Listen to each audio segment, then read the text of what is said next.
Assalamualaikum warahmatullahi wabarakatuh. Kami dari kelompok biologi tugas besar biomimikri, mata kuliah biologi, akan menjelaskan tentang alat deteksi dan analisis polutan terinspirasi dari antena kupu-kupu. Perkenalkan, nama saya Imam Fahri Maulana dengan NIM 1010523000098. Perkenalkan, nama saya Muhammad Rizky Diktori Seputa dengan NIM 1010523000044. Perkenalkan, nama saya Muhammad Lutfi Firdaus dengan NIM 10152300090. Perkenalkan, nama saya Nazla Nabila dengan NIM 10152300062. Perkenalkan, nama saya Maisyana Yara Fazila dengan NIM 10152300065. Perkenalkan, nama saya Nisa Jarus dengan NIM 1010523000018. Nah, sebelum kita masuk ke materi ini, marilah kita lihat video yang menjelaskan apa itu biomimikri.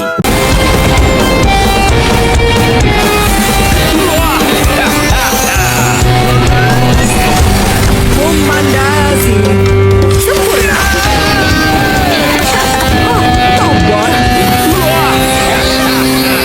Tumbuhan dan hewan punya cara sendiri untuk memecahkan masalah. Wow, ketika manusia menggunakan ide untuk memecahkan masalah, itu disebut biomimikri. Aku harap biomimikri bisa hentikan Tobor mencemari dunia.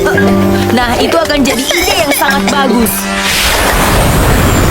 Sebelum kita masuk kepada materi biomimikri tentang kupu-kupu ini, alangkah baiknya kita mengenal kupu-kupu terlebih dahulu.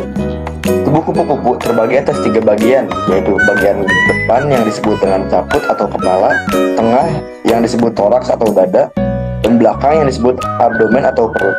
Pada bagian kepala terdapat mata dan antena atau sungut yang berfungsi sebagai organ peraba dan penerima gelombang bunyi.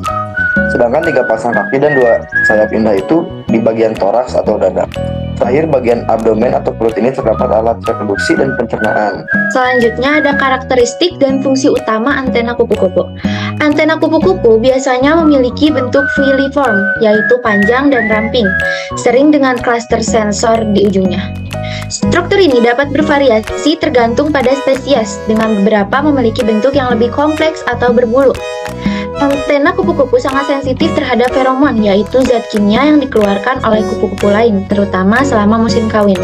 Feromon ini berperan sebagai sinyal untuk menarik pasangan. Antena memungkinkan kupu-kupu jantan, khususnya untuk mendeteksi feromon ini dari jarak yang jauh. Antena membantu kupu-kupu dalam navigasi.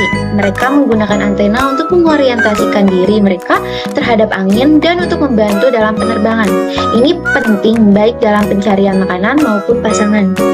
Berikutnya, ada fungsi antena kupu-kupu dalam konsep alat deteksi dan analisis polutan. Berikut adalah beberapa cara fungsi antena kupu-kupu yang diadaptasi ke dalam alat ini. Yang pertama, ada sensitivitas tinggi terhadap zat kimia. Antena kupu-kupu sangat sensitif terhadap feromon dan zat kimia lainnya di udara. Dalam alat ini, sensor yang terinspirasi oleh antena kupu-kupu akan mampu mendeteksi konsentrasi polutan yang sangat rendah, bahkan pada tingkat yang tidak dapat dideteksi oleh teknologi saat ini. Yang kedua, ada selektivitas dalam deteksi. Sama seperti antena kupu-kupu yang dapat membedakan antara berbagai jenis feromon dan zat kimia. Sensor di dalam alat ini akan dirancang untuk mengidentifikasi dan membedakan berbagai jenis polutan udara, seperti gas berbahaya, partikel halus, atau senyawa organik volatil. Yang ketiga, ada pengukuran real time. Antena kupu-kupu merespon secara instan terhadap stimulasi kimia. Sensor yang ada pada alat ini akan meniru respon cepat ini, memberikan data real time tentang kualitas udara. Yang keempat, ada kapasitas adaptasi. Kupu-kupu sering beradaptasi dengan lingkungan mereka untuk bertahan hidup. Demikian pula, alat ini dirancang untuk beradaptasi dengan berbagai kondisi lingkungan, baik di daerah perkotaan maupun industri.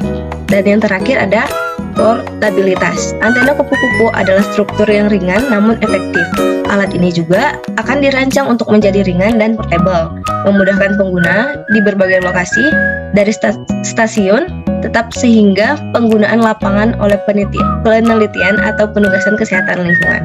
Lalu ada dampak yang ditimbulkan. Yang pertama, dampak positif, yaitu pemantauan lingkungan yang lebih efisien, pengurangan dampak polutan terhadap kesehatan, inovasi dan dalam teknologi deteksi, peningkatan kesadaran lingkungan, perubahan kebijakan dan tindakan preventif. Lalu dampak negatifnya, yang pertama ada keterbatasan teknologi, yang kedua biaya produksi dan implementasi, yang ketiga ketergantungan pada teknologi, yang keempat masalah privasi dan keamanan data, dan yang kelima dampak lingkungan dari produksi alat. Nah, untuk selanjutnya adalah desain alat. Jadi alat ini terinspirasi dari desain kupu-kupu itu sendiri. Jadi alatnya ini kecil dan portable. Dan di bagian atas itu adalah mirip seperti antena kupu-kupu. Nah, di situ adalah sensor seperti punya sensor untuk mendeteksi polusi. Nah, selanjutnya di dalam alatnya itu sendiri ada LED, kemudian di bawahnya adalah tombol untuk mengganti menu di dalam LED tersebut, dan di bawahnya lagi itu adalah alat buat mengecas alat tersebut. Nah, alat ini tidak hanya mendeteksi polutan, tapi juga menyediakan wawasan tentang potensi risiko kesehatan dan lingkungan. Nah, kemudian ada mekanisme alat. Mekanisme alat deteksi dan analisis polutan yang terinspirasi antena kupu-kupu ini dimulai dengan sensor nanoteknologi yang sangat sensitif. Sensor tersebut dirancang untuk meniru kemampuan antena kupu-kupu dalam mendeteksi feromon dan bahan kimia lainnya di udara dengan sensitivitas sangat tinggi. Mereka merespons keberadaan polutan tertentu dan menghasilkan sinyal listrik atau optik yang sebanding dengan konsentrasi polutan tersebut.